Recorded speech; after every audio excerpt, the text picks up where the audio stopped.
Nasiben koşulsa kelersen Şamu Irak'tın. Nasiben koşulmasa ketersen Kaşı Kapaqtın. Esselamu Aleyküm aziz tomoshabinlar. Bugün mana nasibimiz koşulup No'riz Aqshimini sizlar bilan birga o'tkazayotganligimizdan nihoyat xushal biz. Bu kechilikda riyosatchilik xizmati yuklanib qoldi endi.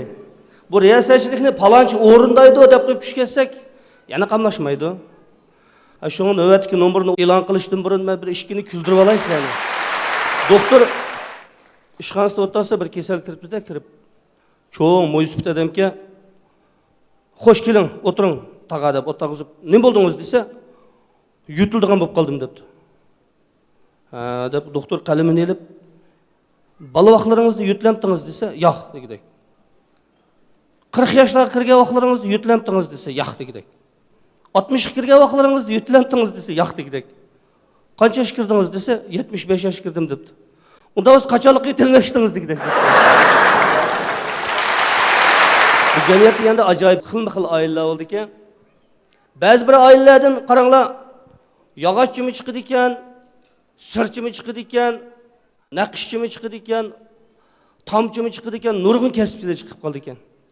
Ba'zi bir oilalardan mushlashchimi chiqadi ekan, yonchiqchimi chiqadi ekan, uyg'urmi chiqadi ekan, jalugurmi chiqadi ekan. Bu oilaning odamlari birga kelsa, mayli jim bo'lib ketadi ekan.